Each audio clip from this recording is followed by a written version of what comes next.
Hello दोस्तों, नमस्कार। आप सभी लोग सुखी होंगे, स्वस्थ होंगे, संपन्न होंगे, ऐसी मैं उम्मीद करता हूँ। पति की बुद्धि पर वशीकरण का असर कैसे करें? बहुत सारी माताएँ-बहनें परेशान रहती हैं कि हमारा पति किसी पराई स्त्री के चक्कर में है और हमें नहीं मानता है, उसके आगे-पीछे घूमता है, तो उसकी बुद्धि पर आप कैसे असर कर सकते हैं? आज इसी बारे में हम आपको बताने वाले हैं। वीडियो के लास्ट तक बने रहिएगा। वीडियो स्किप मत कीजिएगा और अगर अभी तक आप हमारे चैनल पर नए हैं तो कृपया चैनल को सब्सक्राइब करें, लाइक करें, शेयर करें। अगर आपकी कोई घर पारिवारिक समस्या है तो आप हमारे को व्हाट्सएप नंबर पर संपर्क कर सकते हैं, आपकी समस्या का समाधान दिया जाएगा। फ्री ऑफ कॉस्ट होगा। अगर आपका जायज़ मकसद है तो आपसे कोई चार्जेस नहीं लिया जाएगा, फ्री ऑफ कॉस्ट किया जाएगा। यूट्यूब पर आने का मेरा मकसद ही यही है कि मैं जितने लोगों की मदद कर पाऊँगा, कर सकूँ। अपने आप को बहुत भाग्यशाली समझता हूँ। आप लोगों का भी दायित्व बनता है कि चैनल को सब्सक्राइब करें, वीडियो को शेयर करें। एक शेयर से आपकी किसी की भी लाइफ बन सकती है। पति की बुद्धि पर वशीकरण का असर कैसे करें?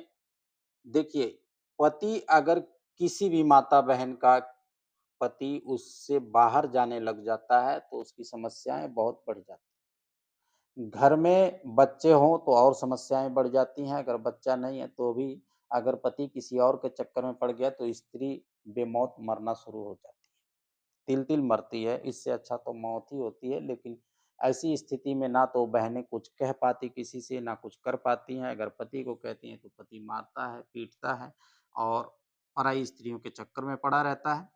तो ऐसे ही समस्याओं को देखते हुए हमने आप लोगों के लिए बहुत ही पावरफुल और बहुत ही आसान विधि लेकर के आया हूँ कि पति की बुद्धि पर वशीकरण का असर 100% होगा। आपका पति कितना हो आपसे दूर है, आप करेंगे इस क्रिया को, आपसे दूरियां बना रहा है किसी पराई स्त्री के चक्कर में, तो 100% आपको लाभ मिलेगा।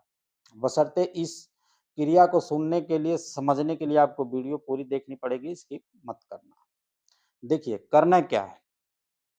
इसके लिए तो सबसे पहले ज़रूरी बात ये है कि आपका पति आपके घर आता हो, आपके पास सोता हो, ठीक है? घर में कहीं सोता हो, ये बहुत ही इम्पोर्टेंट बातें हैं, ये बात को आप ध्यान रखिए।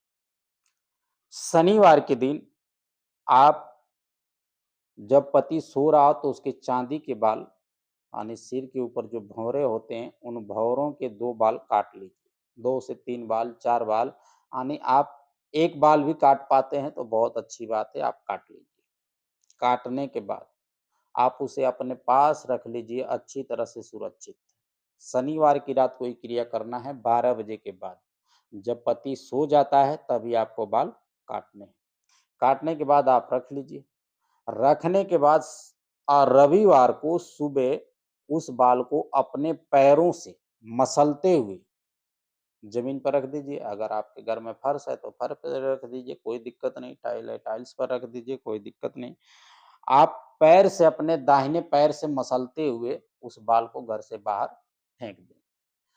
ध्यान ये रखना है कि जब भी आप पैर से मसल रही होंगी तो इस स्त्री का नाम लेंगे जिस स्त्री के चक्कर में वो पड़ा हुआ है। अगर आपको स्त्री का नाम नहीं पता है तो भी कोई बात नहीं, आप इस तरह से कह सकती हैं कि जिस किसी के भी चक्कर में पड़ा हुआ है वो चक्कर छोड़ दे और हमारे पास सही सुखी संपन्न रहे। इस क्रिया को आप कीजिए, आपको लाभ अवश्य मिलेगा। दूसरी विधि इसी में है, अगर आपका पति आप इस क्रिया को नहीं कर सकते हैं तो आप पंसारी के दुकान से जा कर के भोजपत्र ले आइए और थोड़ी-सी हनी ले आइए, शहद, ठीक है? और लाल चंदन ले लीजिएगा और सरपत के कलम से, सरपत की एक कलम बना लीजिए, उस कलम से भोजपत्र के ऊपर लाल पेन से अपने पति का नाम लिख दीजिए। ये क्रिया भी शनिवार को ही करना है, ठीक है? लिख दिए।